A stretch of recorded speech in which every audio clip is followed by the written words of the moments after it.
everybody, it's Colleen with Colleen's Clay Addiction. How y'all doing today? So I just wanted to show y'all a quick and easy thing that I love to do. It's to cover a pen. I absolutely love doing it. So some of you may wonder, what happens when you finish working on a project and you have scraps left over? So here I had made Figment. You can kind of see him, what he looks like there. And I just kind of squished together all that I have. What I do a lot of times is I'll make something like this with the leftovers. So in order to do that, what I'm going to do is come here. Let's put that in the center there. Come here and just do some chopping on him. Let's chop them all up. This is what I do with all my leftovers. I keep them here on my glass while I'm working just in case I need a little piece of this or that. And then when I get finished a project, I hate to waste anything. So I take all of this leftover clay, chop it into small pieces. That looks pretty good. Okay, then we're gonna mix it together like this. No particular style or way, and just, you know, crumble it around a little bit. And then I'm gonna take my glass block and I'm gonna push it down. And I'm gonna try to flatten it out a little bit. Still doesn't look like a whole lot, does it? Not really. But now that I have it into kind of one piece again, now comes the fun part where you can take and twist it a little bit. And then that's when you're gonna start getting those striation lines all around in your pattern. All right, that looks pretty good. Now I'm gonna take my block again. By the way, this acrylic block is a great thing to have. However, that being said, I wasn't able to get one for, I don't know, a little while after I started doing this. And I had a clear glass, drinking glass, and man, it works great until you get a block. The block flattens it, but the glass, it's a good substitute until you get what you need. Okay, so I think I have what I want there. It's close enough anyway. So here's a pen. This is my favorite one to do for pens because it clicks open and closed. So first of all, you easily take off this part and the whole pen piece comes out. And then it's not at all hard to pull the top off. And what you have left is this little cute little tube that you can decorate very easily. So I'm going to come back here and cut this up in just a few easy pieces.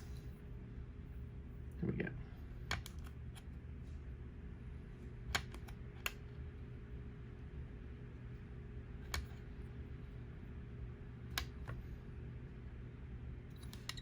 Maybe one more. I don't really measure, I just guesstimate. Okay, now sometimes I will take them and try to match the pattern so it kind of keeps a flow. And then honestly, sometimes I just let it go freeform and do its own thing. There is no right way, there is no wrong way. It's all about creativity, what you like, what you don't like. Then I'm gonna take my roller and I'm gonna start rolling it out a little bit. Sometimes it humps up like that. Not a big deal. You can either pick these up and move them, or you can just roll right through it and get yourself a whole new pattern in there. So here we go. And that's what you have as your pattern. Now, if I'm being totally honest, I'm not really thrilled with this. So that being said, I am gonna take this, push it together again, and I'm gonna give it one more little twist.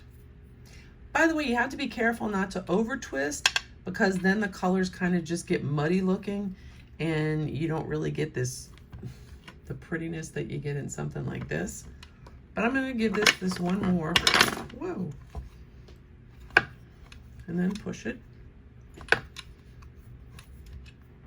Get it into a little square, rectangle, whichever way works for you. I don't know, maybe a little twist, just a little twist. Kind of twist up that little color a bit. Okay, that's the last twist I'm gonna make.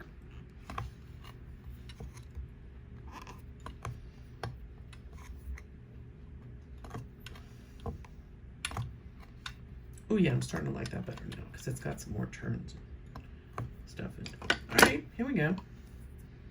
Now, you can pick whichever side you want to start on. Front, back, sides, however you want to make it. Like I said, let's do it this way this time. Ooh, yeah, see? Just a little bit more twist and look what that does. That's pretty cool, right? There you go, and that's what I'm talking about, matching the patterns there. It's gonna take about 5. It's usually what it takes. Those are really thin pens, so they really don't take a whole lot to cover them. Those aren't really gonna match, but that's okay, because it becomes its own thing. I think I'm gonna move this one around so it doesn't match, just to show you what it looks like completely mishmashed together. I know, my official word. All right, so I'm just gonna roll it out. Yeah, see that extra? It didn't make it muddy, but that one extra set of twists really spread the color out and gave it a lot more patterns that I think are really cool. All right, so now you got it rolled out. That's pretty quick and easy. I'm gonna take one of these ends and I'm just gonna even it out so that I have one end, there we go, to start the pen with. And there we go, that's done. Now, there's 2 ways to do it. See, and I mean, you should measure to make sure you have enough length. I've done a bunch of these, so I kind of have a pretty good idea. So there's 2 ways you can do it. So you scoop it off of your glass like that. You can either put it on and roll it around, or if you like the other side, go underneath and put it. This way you're gonna get the underneath side, and you go under, you're gonna get the side you rolled out.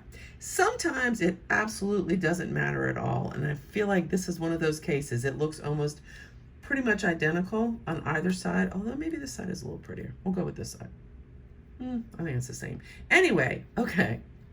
I am very indecisive. All right, here we go. So you just wanna roll it around until you get to the other side. See, we're getting close here. That side's not gonna quite meet, but I'm gonna show you a cute little trick here. All right, so you're gonna come here and you're just gonna chop that off like that. And then when you look back over here, they pretty much just about exactly meet. So these don't quite meet perfectly. That's okay, because we're just gonna push that in a little bit. And once you twist it, voila, it meets. Same thing on this side. It's not quite meeting, but do a little work. Now, what I do is I take my little acrylic roller and I just kind of make sure those 2 are together. It's not gonna ever be completely perfect, and the pattern isn't gonna match because you're not gonna get it to meet all the way around, but that's okay because you're really not looking to make it meet. Now, once you've kind of got it flattened out there, sorry if I wasn't on the camera view, got it flattened out there, then you're just gonna take it and roll it a bit, smooth it out. Can you see what I'm doing? Just rolling it out and getting it nice and smooth. And there, I got a nice, really pretty pen. However, these ends aren't so great. So we're gonna come here, I'm gonna take and cut off this little end here. So just the tip of it showing, and I'm gonna roll my fingers around till I kind of smooth it together. Sometimes it loosens up around the edge, sometimes it doesn't. So you see, what I'm doing really here is I'm actually trying to get my fingerprints off of there. Now you can see there's just a little tiny extra overlap. So again, I'm gonna come here and I'm just gonna smooth out that little tiny overlap. Okay, there we go. That side's pretty well done. Now we're gonna come on this side. We're gonna do the exact same thing. I'm gonna come in here. I'm gonna cut it off. And boom, there we go. Now, different people have different ideas of things that work. For me, there you go. There's your pen, and all it needs to do is bake it. Once you bake it, you just put everything back together, and what you're gonna get is a pen that looks like that. Well, not like that, but you know what I mean. It's gonna be designed like that. I come back, I buff it a little bit, and then I put, I use this Duragloss high gloss glaze on it, varnish, and then that's it. And then it opens and closes. So one of the first pens that I had made, actually the very first pen I made, was this guy. And although I thought he was so pretty, the kind of pens that I saw, they make kind of like your standard basic Bic pen, which is really cute, right? But there's no way, like I use a pen in my pocket at work, and there's no way to put that in the pocket without getting ink everywhere. So I made this dorky little clay cover for it, which kind of looks weird. And then I found these clicks, and the clicks work great. So anyway, I hope you enjoy making pens. I also bake these at 230 degrees. I bake it for 30 minutes and then put it all back together, varnish it, and you're done. Have a great day. Have fun making pens. It's one of my most favorite, easiest, quickest things to do. Have a great day.